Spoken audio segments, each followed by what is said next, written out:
Hello friends, welcome to my channel technical Qureshi. दोस्तों, UP triple SC पेट का exam आने वाली 15 और 16 में अगर आपका भी एग्जाम है तो दोस्तों आप सबके लिए जो है हिस्ट्री की एक ऐसी क्लास लेकर आया हूं। अगर आप कंप्लीट इस वीडियो को देख लेते हैं, इस क्लास को देख लेते हैं तो 100% मैं गारंटी लेता हूं आने वाले एग्जाम में आपके 5 नंबर इस क्लास से 100% मिलेंगे। जी हाँ दोस्तों, क्योंकि इसमें हिस्ट्री के जीरो से लेकर के हाई लेवल तक के जितने भी क्वेश्चन है सारे के सारे क्वेश्चन इन्वॉल्व किए गए हैं। जो भी क्वेश्चन एग्जाम में आने वाले हैं संभवतः सभी के सभी क्वेश्चन आपको इस वीडियो में मिलेंगे। अगर आप इस वीडियो को कंप्लीट देख लेते हैं तो आप अपने एग्जाम में 5 नंबर गेन कर सकते हैं। हिस्ट्री का कोई भी क्वेश्चन आप एग्जाम में छोड़ नहीं पाएंगे। ठीक है दोस्तों, इस क्लास को कंप्लीट देखिए। और दोस्तों इसी तरीके से और भी सारी क्लासेस आपको मिलेंगी, तो सबसे पहले आपको हमारे चैनल को सब्सक्राइब करना होगा, तभी आपको जो है वो क्लासेस मिल पाएंगी। तो चलिए इस क्लास को स्टार्ट कर लेते हैं और हम इस क्लास को पूरा जो है अच्छे से रिविजन कर लेते हैं।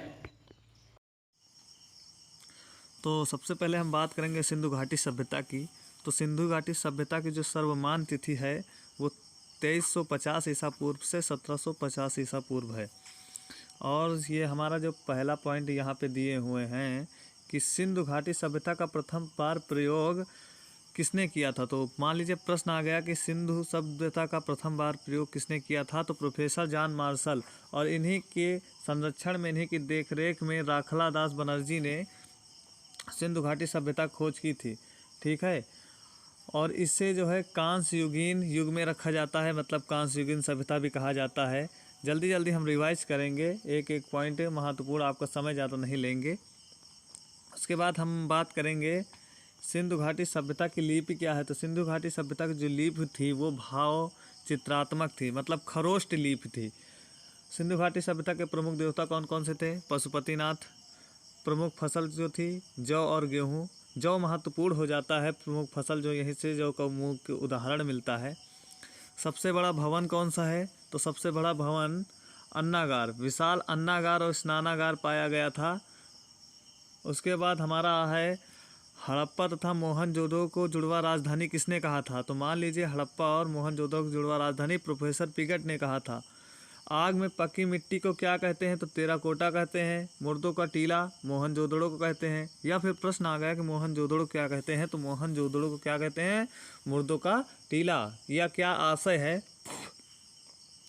फिर है सभ्यता के विनाश का प्रमुख कारण क्या था। मतलब जो सिंधु घाटी सभ्यता थी इसके विनाश का प्रमुख कारण था बाढ़। जो संभावना लगाई जाती है कि जो है बाढ़ आई होगी, तो क्योंकि नदियों के किनारे ये बसे रहते थे तो हो सकता है बाढ़ आई हो और सिंधु घाटी सभ्यता का विनाश हो गया हो। अगला ऑप्शन है सिंधु घाटी सभ्यता का प्रमुख बंदरगाह कौन सा है। तो लोथल होगा। भारत में खोजा गया पहला पुराना शहर हड़प्पा। प्रमुख नदी कौन सी थी, हड़प्पा। रावी नदी के किनारे है और मोहनजोदड़ो सिंधु नदी के किनारे हैं। हड़प्पा सभ्यता का प्रमुख क्षेत्र त्रिभुजाकार था। त्रिभुजाकार था जो हड़प्पा सभ्यता का प्रमुख क्षेत्र। ठीक है, उसके बाद प्रमुख विशेषता नगर। प्रमुख विशेषता कौन सी थी, नगर योजना प्रणाली। मतलब नगर की तरह, जैसे आज के समय में सिटी वगैरह में सड़कें नालियाँ बनी रहती हैं, सेम वैसे ही उस समय बनी रहती थी। ठीक है, उसके बाद जो है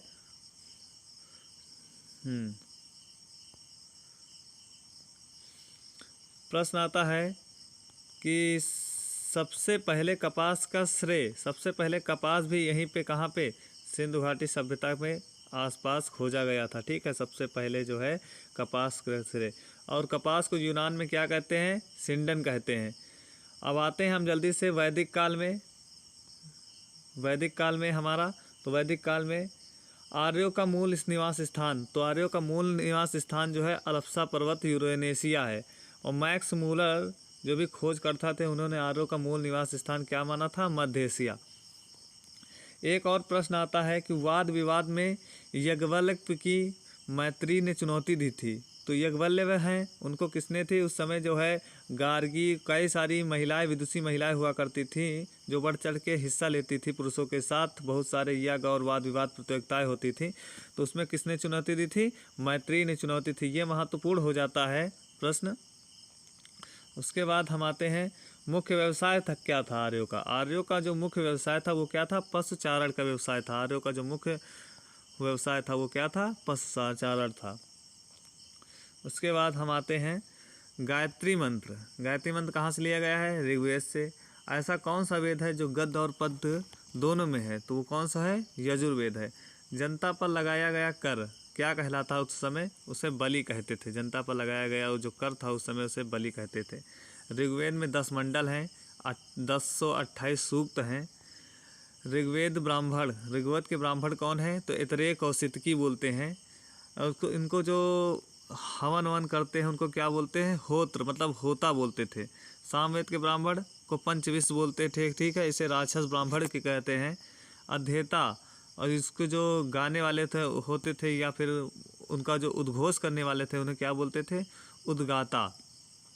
पंचविश ब्राह्मण को टांडेय ब्राह्मण भी कहते हैं, यह भी महत्वपूर्ण हो जाता है।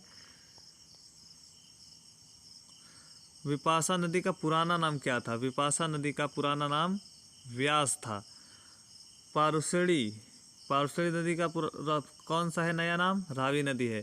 गोमल और नया नाम क्या है? गोमती। मान लीजिए प्रश्न आ गया गोमती नदी का पुराना नाम बताइए, तो क्या बताएंगे आप? गोमती। आर्य से आशय क्या है? आर्य से मतलब आर्य क्या कहलाते हैं? तो आर्य से आशय है श्रेष्ठ, ठीक है।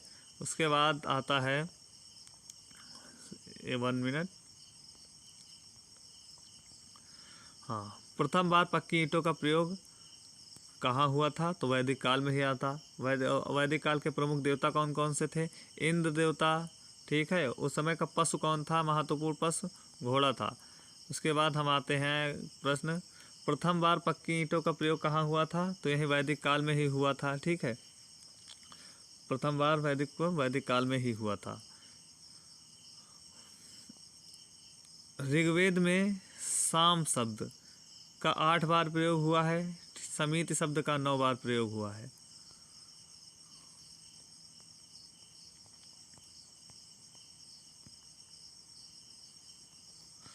अब हम बात करते हैं जो हमारा महत्वपूर्ण टॉपिक है जैन धर्म और बौद्ध धर्म, जैनिज्म और बौद्धिज्म। तो जैन धर्म को देखिए, जैन धर्म में आते हैं। जैन धर्म ये हमारा संस्थापक कौन थे? ऋषभदेव माने जाते हैं। महावीर स्वामी ये 24वें तीर्थंकर थे। महावीर स्वामी का जन्म 540 ईसा पूर्व वैशाली में हुआ था। इनकी माता जी का नाम त्रिशला था, पिताजी का नाम सिद्धार्थ था। उनका विवाह जो है यशोदा से हुआ था, मतलब इनकी पत्नी का नाम जो नाम था वो क्या था? यशोदा था। जल्दी जल्दी हम रिवाइज करते जाएंगे। ग्रह त्याग 30 वर्ष की आयु में ग्रह त्याग किया था। तपस्या जो है 12 वर्ष इन्होंने तपस्या की। इनकी पुत्री का नाम था प्रियदर्शना और इनके जो प्रथम शिष्य बना था वो क्या था? जमाली था। जमाली इनका जो दामाद था। प्रमुख इनको उपाधि दी गई थी केवलीन, जिन यानी जो इंद्रियों को जीत लेते हैं। निर्ग्रंथ, इनकी मृत्यु पावापुरी में हुई थी। जैन धर्म के 5 महाव्रत हैं, ये भी आ सकता है। जैन धर्म के 5 महाव्रत हैं, तो कौन कौन से हैं? अहिंसा, सत्य, अस्तेय, अपरिग्रह, ब्रह्मचर्य। ये जैन धर्म के जो हैं 5 ग्रंथ हैं।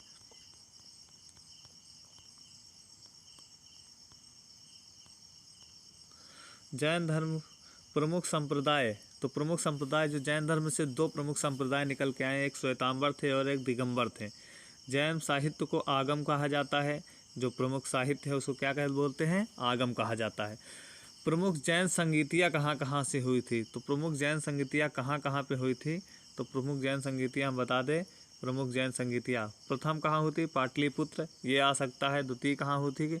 वल्लाभी में हुई थी, ठीक। तो जैन धर्म में हमको बस इतना ही पढ़ना है, ज़्यादा नहीं पढ़ना है, बस इतना मान लीजिए, क्योंकि 10th लेवल का जो है आपका सवाल आएगा, प्रश्न जो है 10th लेवल का होगा, तो आप इसको बस मान के चलिए। बौद्ध धर्म को बात करते हैं, बौद्धिज्म की। तो बौद्ध धर्म के जो संस्थापक थे महात्मा बुद्ध थे। इनका जन्म 563 ईसा पूर्व में कपिलवस्तु में हुआ था। पिता इनके शुद्धोधन, माता महामाया, जी माता प्रजापति गौतमी, मतलब इनका जो पालन पोषण किया था किसने किया था? प्रजापति गौतमी ने किया था, जो इनकी मौसी थी। पत्नी यशोदा, पुत्र का नाम क्या था? राहुल था। प्रमुख घटना ग्रह त्याग की घटना क्या कहलाती है? महाभिनिष्क्रमण। इनके घोड़े का नाम कंथक था, सारथी का नाम चन्ना था। घोड़े का नाम कंथक था और सारथी का नाम चन्ना था। लिखते चलिए साथ साथ, या फिर आपको हम PDF जो है प्रोवाइड करवा देंगे। प्रथम उपदेश इन्होंने दिया था ऋषिपत्तन में, सारनाथ में। इनके शिष्य थे आनंद और जमाली। महापरिनिर्वाण, इनकी मृत्यु कब हुई थी?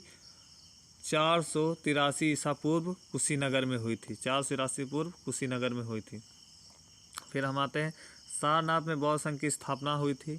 महापरिनिर्वाण के बाद गौतम बुद्ध को 8 भागों में विभाजित किया था, मतलब उनके शरीर के 8 टुकड़े करके अलग अलग जगहों पे रखे गए थे। बौद्ध दर्शन का जो मुख्य उद्देश्य क्या है, वो क्षणिकवादी और शुद्धवादी है। ठीक है।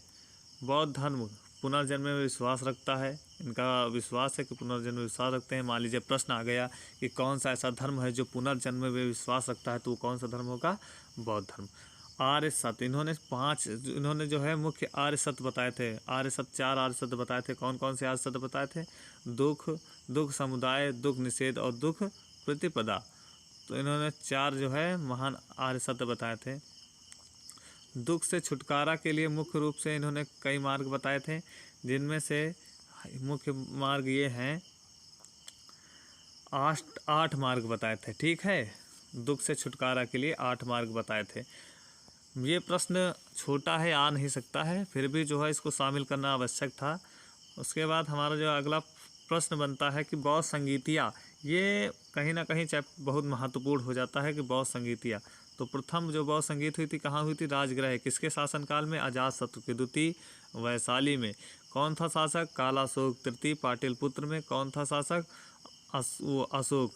पहले द्वितीय में कालाशोक, तृतीय में अशोक, चतुर्थ में कुंडलवन में होती कौन था? कनिष्क था। बौद्ध धर्म ईश्वर की आत्मा को नहीं मानता है। ठीक है। उसके बाद आता है 3 पिटक, बौद्ध शिक्षाओं का संकलन है। तो मान लीजिए प्रश्न आया कि बौद्ध शिक्षाओं का संकलन कौन है, तो हम क्या लगाएंगे? 3 पिटक। क्या है? बौद्ध शिक्षाओं का संकलन है। देखिए काफ़ी जो है महत्वपूर्ण। फिर अगला महत्वपूर्ण हमारा जो आता है, जो हम अगले महत्वपूर्ण प्रश्न रखते हैं, वो रखते हैं मौर्य साम्राज्य। मौर्य साम्राज्य कब से कब तक था? 273 ईसा पूर्व से 232 ईसा पूर्व तक हमारा जो है मौर्य साम्राज्य था। ठीक है। तो इस पे हम आते हैं, मौर्य वंश का संस्थापक कौन था? चंद्रगुप्त मौर्य। ठीक है। चंद्रगुप्त को सेंड्रोकोटस भी कहा जाता है। सेंड्रोकोटस भी कहा जाता है। कई सारे शिलालेख हैं वहाँ पे इसे सेंड्रोकोटस की उपाधि से भी नवाजा गया है।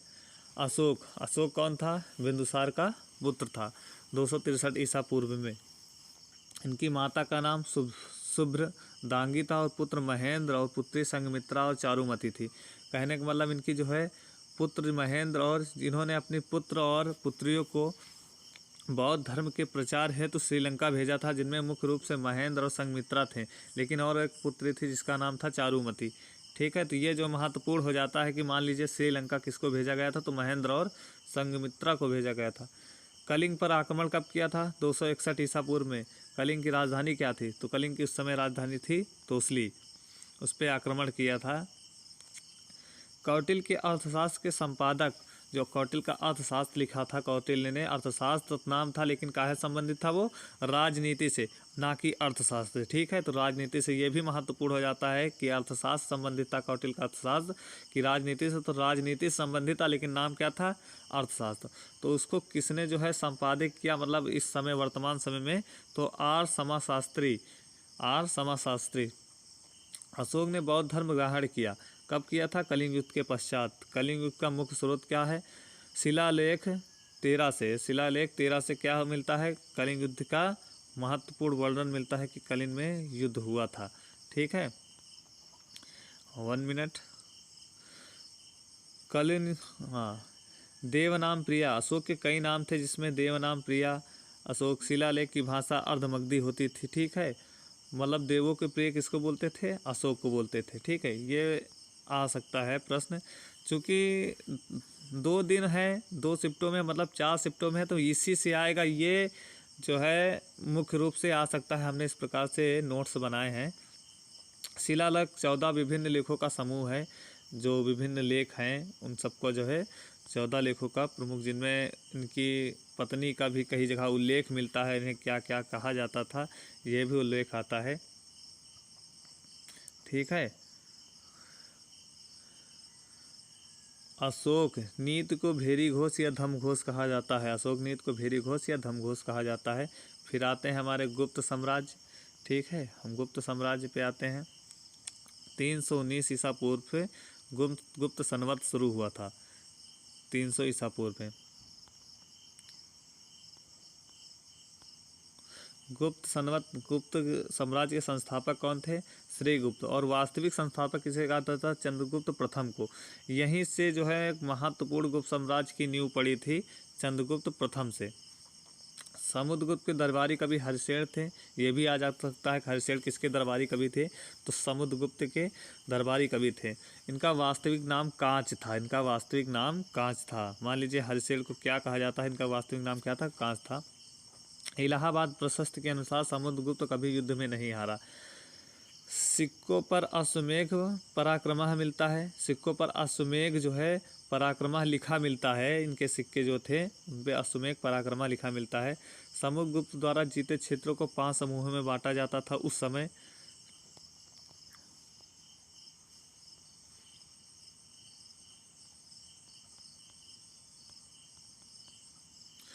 समुद्रगुप्त द्वितीय की माता का नाम क्या था? तो समुद्रगुप्त द्वितीय की माता का नाम दत्त देवी था। इनके शासनकाल में उज्जैन इनकी राजधानी थी। इस समय उज्जैन राजधानी थी। इन्हें विक्रमादित्य की उपाधि भी प्राप्त थी। इनके दरबार में कालिदास व अमर सिंह कवि थे। ठीक है, कालिदास व अमर सिंह। चीनी यात्री फाहियान इन्हीं के शासनकाल में भारत आया था। किसके शासनकाल में? चंद्रगुप्त द्वितीय के शासनकाल में आया था। अभिज्ञान शकुंतलम किसने लिखा था? कालिदास ने। अभिज्ञान शकुंतलम कालिदास ने लिखा था। उसके बाद आते हैं ये रघुवंश महाकाव्य कालिदास ने लिखा था। मृज कटिका शूद्रक ने लिखा था। मुद्रा राक्षस विशाख दत्त ने लिखा था। ठीक है, इनकी जो राजकाज की भाषा होती थी वो संस्कृत में लिखी जाते थे। गुप्त संवत 319 एनो डोमिनी उस समय शुरू हुआ था। गुप्त संवत कब से है? 319 से। मान लीजिए मिलान करने के लिए कभी कभी आ जाता है तो ये गुप्त संवत याद रखिएगा। भारत में वर्ण व्यवस्था व्यावसायिक श्रम हेतु बनाई गई थी। मतलब कि जो जाति व्यवस्था थी उनका अलग अलग काम हेतु बनाया गया, ना कि आज के समय की जो जाति व्यवस्था थी कि हम ये हैं हम वो हैं। उस समय जो है व्यावसायिक अलग अलग श्रमिक क्षेत्र बांट दिए गए थे। अगर आप लड़ाई कर रहे हैं तो आप क्षत्रिय हुए, अगर आप पाठन क्रिया कर रहे हैं तो आप ब्राह्मण हुए। तो इस प्रकार साफ सफाई कर रहे हैं तो आप शूद्र हुए, ना कि आज के समय वर्ण व्यवस्था के अनुसार। ठीक है, गुप्तकालीन सबसे छोटी इकाई थी क्या थी उस समय? जो सबसे छोटी इकाई तो पेट बोलते थे। ठीक है, उस समय सबसे छोटी इकाई गुप्तकालीन पेट होती थी। और फिर हम आ जाते हैं अपने महत्वपूर्ण हमारे जो है हर्षवर्धन। बात कर लेते हैं यहाँ हर्षवर्धन की। ये है हर्षवर्धन। पुष्यभूति वंश का संस्थापक पुष्यभूत था। हर्षवर्धन किस वंश से था? तो पुष्यभूत वंश से बिलोंग करता था और इसका संस्थापक कौन था? पुष्यभूति था। ठीक है, उसके बाद हर्षवर्धन का जन्म 591 ईसा पूर्व में। इनके पिताजी का नाम प्रभाकर वर्धन था। हर्ष ने थानेश्वर से कन्नौज को अपनी राजधानी बनाया था, स्थानांतरित कर दिया था। बाणभट्ट दरबारी कवि थे इनके। इनकी रचना है हर्षचरित। ठीक है, चीनी यात्री हुएनसांग इन्हीं के शासनकाल में भारत आया था। कब आया था? 7वीं सदी में। हुएनसांग ने हर्ष की सेना को चतुरंगिणी सेना कहा था। हुएनसांग ने जो अपना लिखा हुआ था, जो भी हर्षचरित लिखा हुआ था, उसमें उन्होंने चतुरंगिणी सेना कहा था। ठीक है,